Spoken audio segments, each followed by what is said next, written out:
Tanya, Unkovich, executive coach, speaker, author, all sorts of stuff rolled into one, has rolled into the studio. Good morning. Love that. Hi, how are you? I always say you must have the world's biggest business card because you do have a lot of qualifications after your name, don't you?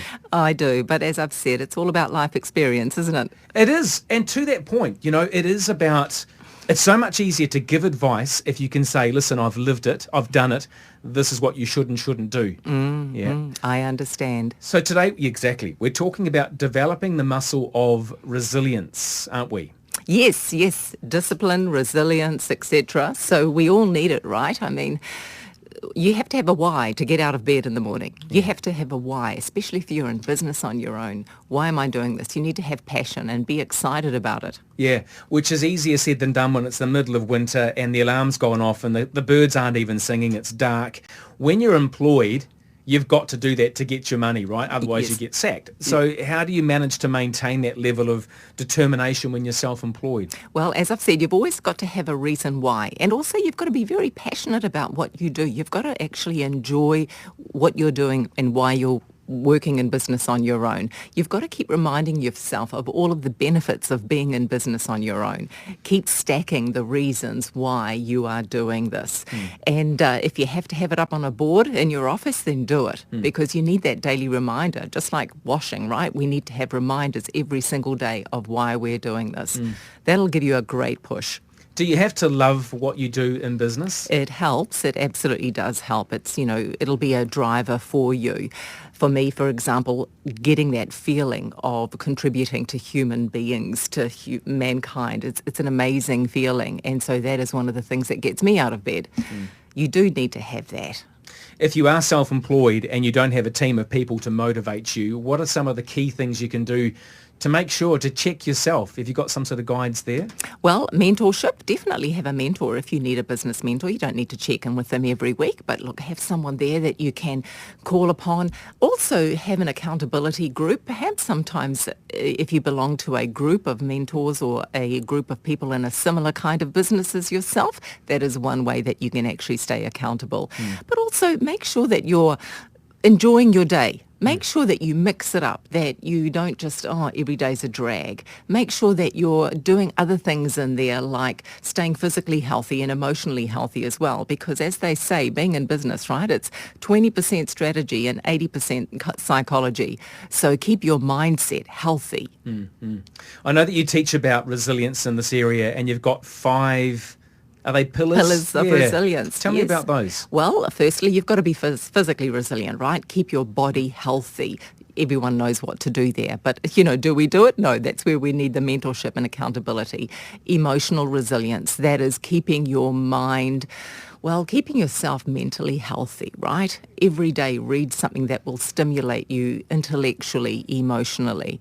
Now, resilience in your relationships. Make sure that your relationships are healthy, especially with your partner, especially with yourself as well, right? So that's another area of resilience. And also to have meaning and purpose in your life is a very important pillar of resilience. You've got to have purpose in life. You've got to have a reason why. And of course, professional resilience. So that's where if you're an employee or even if you're a business owner, you need to have tenacity to be in business, right? You've got to actually, you're the one that has to get up and serve the customers, find the customers, serve them to the best of their ability, do your accounting, do all of that sort of thing as well. There's quite a lot. It's really hard to stay chipper and upbeat when you are perhaps in a business where you're competing in a market with 5 or 6 or more different players, all offering the same thing. Often people buy things from people they like. It isn't always just price, is it? So if you're a positive, healthy, upbeat person, that might help you, I guess. Oh, absolutely. And you want people to trust you, but also you need to be able to serve them to a higher level. So if you have got competitors, what is that extra added value that you can give them? Make sure also you can solve the problem as well, because there's so many people out there selling things, right? But they still aren't solving the customer's problems. So make sure that you make a name for yourself. If I'm going to go and see this person, I know that that problem is going to be fixed. It's not just going to be a Band-Aid. It'll be fixed for life. Yeah, integrity goes a long way too, doesn't it? Sure does. Doing what you say you're going to do. And if you can't do it, be honest. Speaking of honesty, when people ask you how you're doing, yeah, I'm great, yep. Yeah, and your whole world's falling to pieces. The one person you can't lie to or cheat is yourself, right? I know. So when you talk about that mentorship, is that going to help me in that regard if I'm in business? Oh, yes, definitely, because you want to actually have someone, especially if your mentor is very client-centered, which means they are going to focus on you, not only on your business, but on the entire you, a holistic approach. So you want your mentor to be your most trusted advisor, someone who that if, during a business meeting, you're actually able to go, you know what? This isn't going well in my life either. My relationship at the moment is tough. Can I share this with you? That's fabulous if you can find someone like that who you can speak to so openly, because life is about everything, right? Not just one thing. I really appreciate it when people are very honest. Sometimes it can be quite awkward because you're not really prepared for the fact they're telling you that their wife's got cancer or something, but it does happen, and that literally happened to me when I was meeting with a client years ago. He stopped the meeting and he just said, I need to tell you that my wife's got breast cancer. And he didn't need to tell me, he wanted to tell me. And so I just parked everything that I needed to do and just listened to him talk. It was tough. Now, you talk about revisiting your why. What do you mean by that? Every day, remember why you are doing something, whether it be you are in business, whether you're running a marathon. Why are you running the marathon? What's going to be your payback there? If you are in business, why are you doing it? All right? I've got a big why, for example. Anything. Always have, or start with why.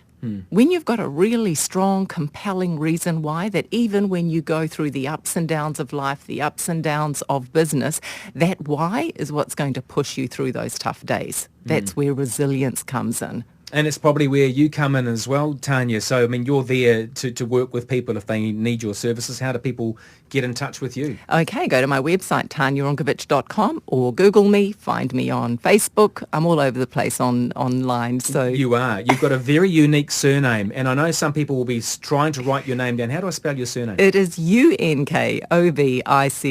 Lovely. Always lovely to catch up with you. I always think, you and I could speak for hours and hours because my life just goes left, right and centre and all over the show at times. But I think you're right. Being honest with yourself is a big start, isn't it? You bet. Yeah, thank you. You are welcome. Tanya Unkovich there, back again next week with more tips around how to live life easier and being honest with yourself and developing in business and in your personal life as well.